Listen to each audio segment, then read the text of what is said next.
I started doing research on the internet, and to my astonishment, I found out that many people are thinking about this topic, have an Yeah. opinion about it.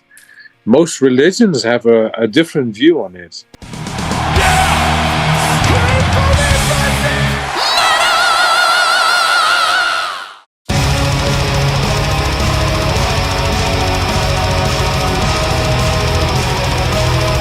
Henry, thank you so much for your time today. Really appreciate it. We're getting close to the album release. It comes out September 6th. Still gives you a few weeks. You seem very comfortable right now. How are you feeling? How are you on the inside right now? Oh, I'm fine on the inside. I mean, all the hard work is done. There you We go. wrote an album, we produced a new album, everything's finished. Now it's time to promote. The first videos are out. Response is good so far from the press, the things that I've heard at least. Getting ready for the tour. So yeah, it's quite an exciting time. Yeah. So let's just hope that this time around there's no global pandemic happening a few weeks after your album comes out, so you can actually promote everything as you want. Quite a different experience so far, I assume, versus the last album. Yeah, I mean, the last album was released actually, I think a month before COVID. Yeah, or February or something like that. Yeah. Yeah, so we were lucky to start a European tour on top of the album release, and we went east and then north, meaning that we would stay ahead of the COVID pandemic with a day. I mean, we played Italy, and it was fine, but the day after, Testament was supposed to play the same place, and they couldn't play anymore. Yeah. So we were lucky to stay ahead by one day and to manage to finish the whole tour, which was great. But after that, nothing happened anymore. So it was very frustrating. And it also took a lot of motivation away. And then we signed a new album deal with a new label, Raining Phoenix Music. And then we still had to write the album, and I still had to find my motivation back. But when I finally did, yeah, we managed to write a really good album, I think. Yeah. So how many people in and around the band have made the joke that you guys brought COVID everywhere? Yeah, so quite a few. Yeah, I bet. Yeah, actually, I think we say that to ourselves, that we spread COVID all over Europe. There you go. But It is what it is. Somebody had to do it.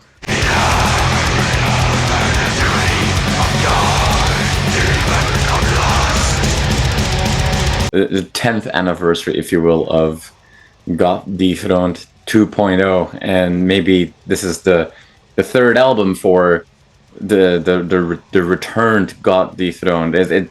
Do you look at it as your own career in like very defined eras, if you will, or for you it's all one big thing?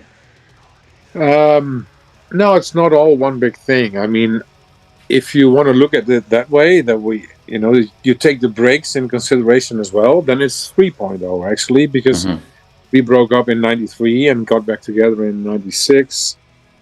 And then we broke up in 2012 and got back in 2015. But, it doesn't matter that much. I mean, for me, it's my brainchild for the past 34 years. It's been there for the biggest part of my life. Yeah, that's quite something, but things have changed compared to the past. In the past we toured really a lot, and nowadays it's a lot quieter. Things have changed, especially after the pandemic also. For us, the only thing that counts is just do a good album, do something that we haven't done before. We don't like to repeat ourselves, and then we'll see what happens. And that's it. Which becomes harder and harder to do, obviously, not repeat yourself after so many years and so many albums. I remember Paul McCartney once saying in an interview not too long ago that he has somebody in his staff that whenever he comes up with a new melody, that person needs to know everything in his discography to like, hey, have I done this before? Yes or no? Like, is it hard for you to kind of keep track of like, does something feel good, but it's like, oh, wait a minute, did I do something like this before? Like how well are you like an encyclopedia, if you will, of your own history? Yeah, well, I know my songs pretty well. Yeah. If I come up with a new melody, I'm sure it's new. It's a new melody. Also because the melodies that I write are quite unorthodox. The harmonies that I come up with are not the usual harmonies that most people come up with. So that also helps a lot. Yeah, and I know my discography quite well. But it doesn't make it easier. I mean, after so many songs, it's like, okay, am I going to find anything this time, you know? So I was really happy that the other guys put in a lot of effort as well with the songwriting. You need that, you know, to write like 10 songs again and again and again for every album. That's quite a challenge, I can tell you.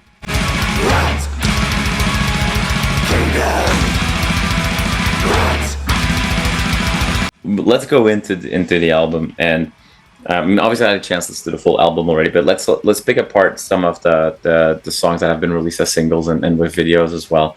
When we listen, one song that obviously stands out straight away is the Judas Paradox, and it's interesting because when we listen to a song, and obviously a lot of that is also mirrored in the video, it's almost like a lament or a manifesto, if you will, and we get the sense of somebody that feels betrayed and misunderstood. How much is this a retelling of the classic story, or is there more autobiographical metaphor in that song than we might think at first? No. This is the result of researching what was written about Judas Iscariot. Of course, everybody knows the classic story where he is the betrayer, etc., etc. But when I decided to write something about him, with just the idea of that he maybe was not guilty of betraying Jesus Christ, so I started doing research on the internet. And to my astonishment, I found out that many people are thinking about this topic, have an opinion about it. Most religions have a different view on it. But then I found out that even in the Bible are contradicting stories about Judas. So we have the classic story, and we also have the story where where it is described that Jesus could look into the future and made this plan of being killed to return as king of the world. And he needed somebody to make sure he would be killed. Yeah. So I wrote the song from the point of view of Judas, with the knowledge that Jesus could look into the future. Well, Judas didn't know that, of course, but the knowledge that I had, that Jesus could look into the future, made this plan. So Judas describes the fact that he's happy to be one of the 12 disciples. He saw Jesus as his brother, etc., etc. And then in the end of the song, where the clean singing starts, done by Dave, our guitar player, he speaks from the point of view of Jesus, and then he explains to Judas, okay, don't blame me for doing this, but you were the chosen one to fulfill my plan. So it's from the point of view of Judas. It's something that hasn't been done before like that, I think.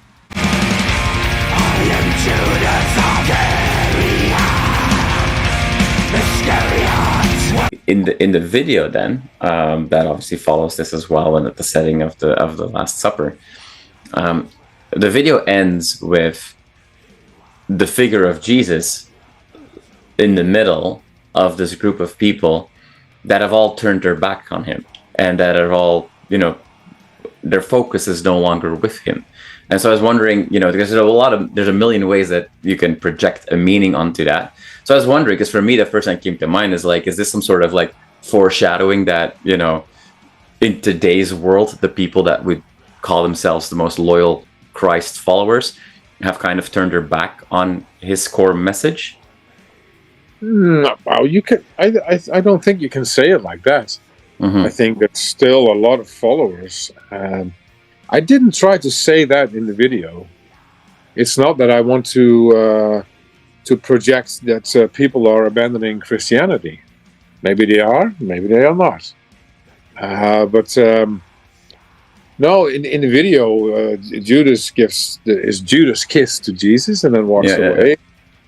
Jesus looks at him in a way like, what just happened? What's going to happen? And that's all basically. And but it's open for interpretation. So if you feel like I'm trying to show that people are abandoning Christianity or Jesus Christ himself, that's fine by me. That's not what I meant with it. Yeah. So maybe this is another way of asking this question, because you mentioned before, like, when you were doing research on these topics, one of the key learnings for you was that how many people are interested in this kind of stuff, and you can almost like describe God Dethroned as, and I say this as a positive thing or not as a negative thing. Like, it's almost like the Vinci Code death metal, where there's so many like information and stories are woven into your lyrics, and a lot of them are esoteric or religious or like in the depths of what all these stories mean. Whenever art in that realm comes out, there's always a ton of people that will say like, oh, you made that tiny error there, or this means that. Like, do you get a lot of that? I mean, I'm not talking about the traditional backlash that death metal or any kind of extreme music has always faced, but do you see more and more as you go into very specific stories, people that will go like, well, actually, this is how that happened, or stuff like that? To tell you the truth, it never happens to me. Never. Oh, good. People never come up with something like, you were wrong there, man. That doesn't happen. I don't know. I guess people take it for granted, or people don't do research, or people just can't find any mistakes because I do a thorough job. There you go. That must be it. That must be it. That must be it.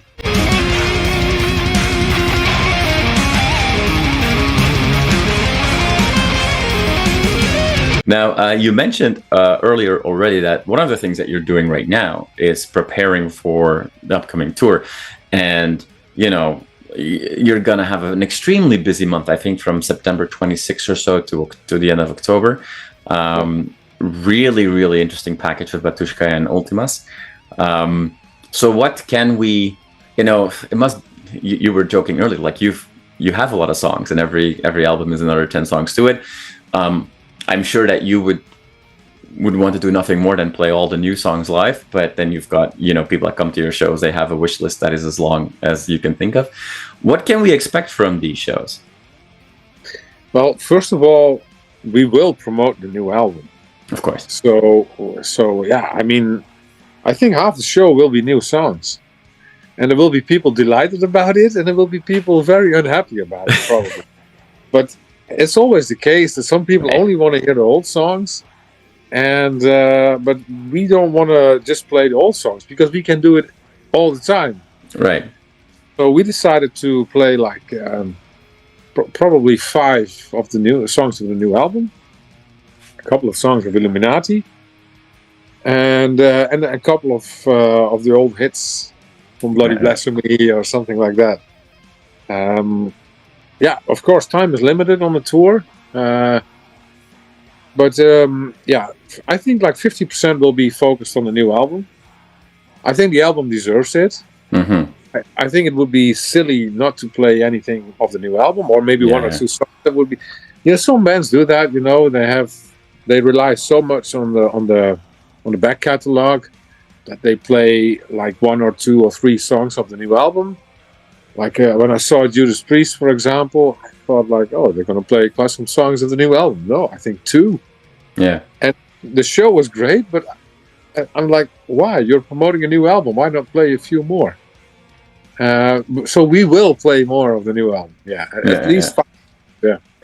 Well, it's also because the album has, it is within the realm, obviously, of death metal.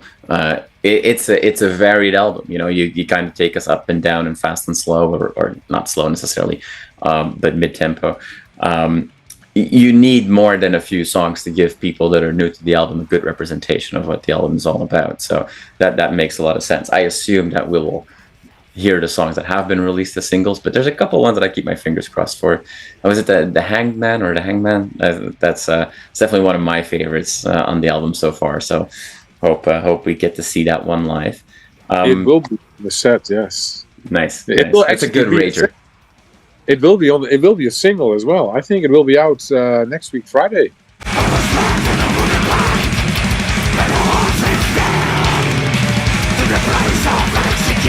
Obviously, you know, having grown up in Belgium before I moved to Canada, and the Belgian scene and the Dutch scene, they were never far away from each other. We kind of knew in Belgium what was going on in the Netherlands and vice versa, I think. When I was, you know, coming of age in the 90s as a teenager, there's undeniably, you know, there was an extreme wealth in the Netherlands that we just didn't have in Belgium. And then I'd say like in a good chunk of the 2000s, it feels like a lot of great new bands and innovation was coming from Belgium all of a sudden, and we weren't hearing a lot from Dutch bands as much as we heard in the late 80s and the 90s. How, like, are you staying up to date as somebody who's been around this entire time and has seen the Dutch, you know, extreme metal scene go up and down over the years and over the decades? Do you keep track of what's going on? Like are you close to what newer bands are popping up locally? A little bit. Not a lot, I must admit. You know, there's not that many new bands coming up from around here, at least. Mm-hmm. But there's some good bands, yes. So I notice it. Same for Belgium. I mean, I see some new bands from Belgium, and I notice that too. But it depends, you know. If they do something that I really like, then I will listen to it more. Unfortunately, there's also a lot of bands who do what we already did for 35 years. So what Cannibal Corpse already did for 35 years, or Morbid Angel, or you name it, you know. So there's also a lot of recycling going on. Mm-hmm. And in that case, I prefer to listen to the old stuff. Yeah. So yeah, I keep track, but not as much as I used to do when I was a little bit younger. I guess also, you know, interest is changing. I like to listen to different types of music myself as well. So I know what's going on, but not perfectly well. No. Yeah.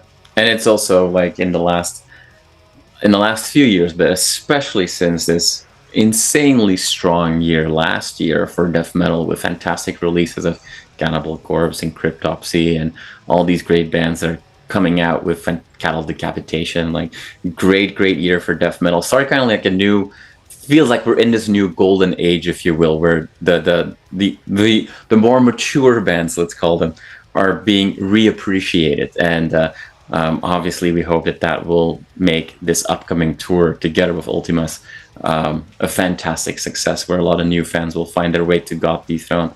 Henri, thank you so much for your time today. I really appreciate it, and giving us a little bit of insight in the inspiration that drove you. And it's so good to hear that the motivation is fully back. I have a feeling we're not going to wait 3 more years for the next God Dethroned album, but we'll see when we can talk about that. No, we shouldn't wait that long anymore. I mean, it was actually more than 4 years since the last album. It was February 2020, and now it's September 6, 24. So it's like 4.5 years, which is way too long. So no, next time should be a lot sooner, unless something really terrible happens. Yeah. Well, I mean, what we've learned from the last time around is make sure you go see God Dethroned play if they play close to you, because once they leave the town, there might not be shows for a long time anymore. You just won't be able to deal with that. Henri, thank you so much. I really appreciate it. Have a wonderful rest of not only your day, but this whole PR cycle living up to the album. And I wish you the best on the tour. Yeah, man. Thanks a lot. And see you around on tour, maybe in Canada next year. You bet.